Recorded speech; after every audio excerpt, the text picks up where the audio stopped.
Edmonton has a long mining history. Before the coal mining, there were prospectors looking for gold. The North Saskatchewan River, back in the mid 1800s, had many gold washing camps along its banks. One of these gold miners was named Sam Livingstone. He came from the California Gold Rush up to the Kootenays, where he heard from a guy in Edmonton that there was lots of flour gold to be recovered. Sam figured, well, hell, I can do that. So he went, made the trip to Edmonton, where he started mining gold for a few years. Alright, hello everybody, welcome back. So today I'm out on the North Saskatchewan River doing some more high banking.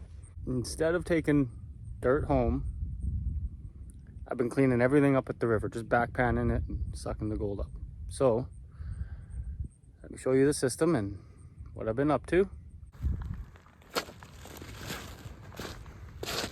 This is my mat setup for the year. Gold Hog, I got mother load and then a washer. Mother load, mother load. These ones work extremely well. This, just to break it up, total of 24 inches. I do lose gold. I'm probably losing about 10%. But for the convenience, I'm willing to take that. This is the pump I use. And that's my jerry can. With the Gold Hog mat right now, I run the throttle at about a quarter of the way. And that, with one tank of gas, will run about 2.5 hours.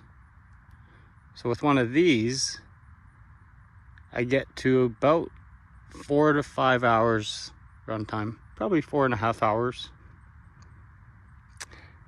And for me, that's lots. I haven't ran longer than 4 hours all year in a day. Usually I just do about 2 hours a day, an hour to 2 hours a day. Anyways, yeah, that's the pump and jerry can. So this here I've taken and I've washed all that already.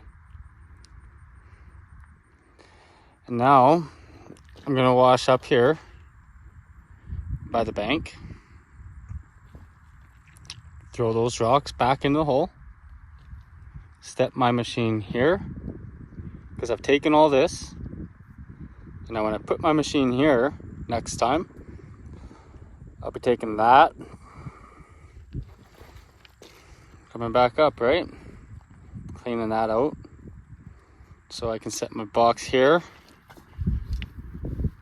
and wash all this. So, time to fire up the machine and start running some dirt. Yeah, water's draining just perfectly. Nothing's getting into my hole. Sure. Okay, an hour later, here we go. Got the mats cleaned out. And a little bit of gold in the pan. Just did a quick sloppy. Just to have a guesstimate. And it seems like we're about average. So I'm gonna stay here. Let's have a look at the hole.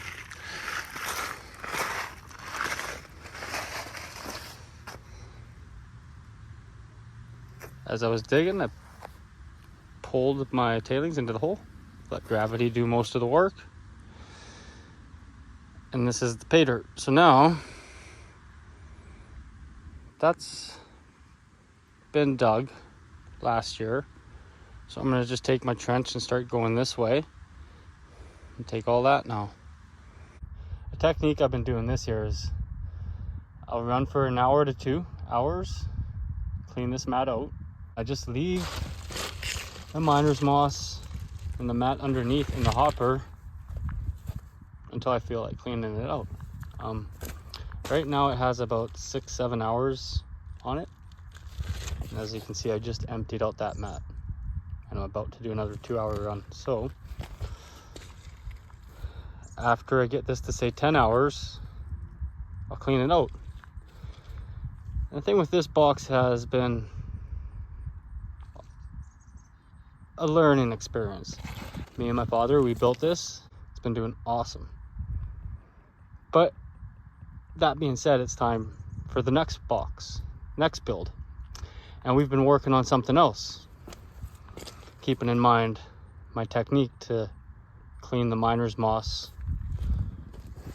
once for every 10 times I clean that mat, or once for every, say, 20 times I clean that mat. And the next box is gonna be the same length, but it's gonna be 9 feet. I'll have 100 inches of capture space. Pretty stoked. It's gonna be a lot more strong. I'm gonna build it to last longer. However, this thing's been solid.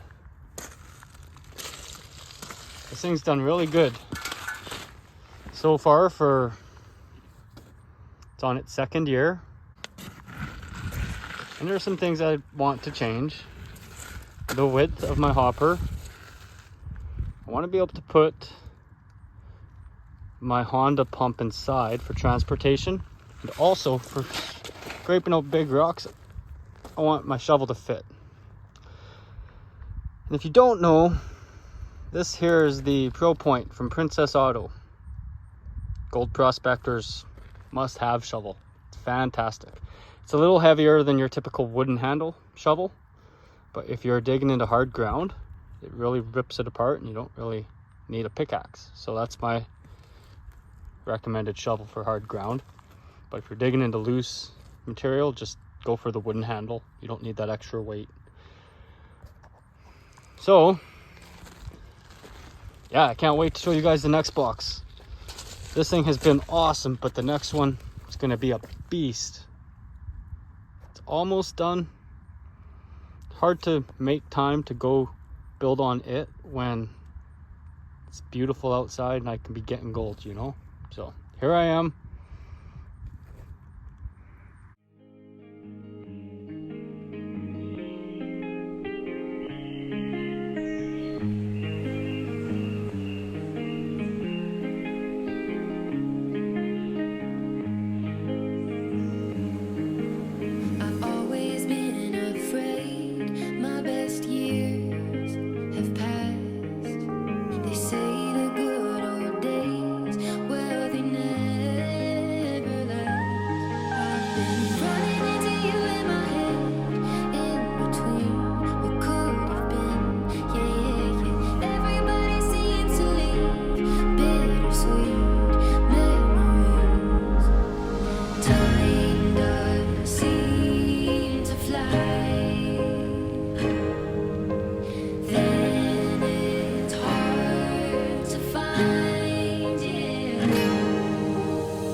So I've got everything concentrates for 2 hours here into the pan. Just from the 24 inches of Gold Hog, nothing from the hopper. And added some jet dry. So here we go, cleaning the cons up. Often while I do this, I just sometimes wonder if the rocking chair was invented by a gold panner trying to clean up his fine gold. Anyways, it's a slow process, but it's relaxing.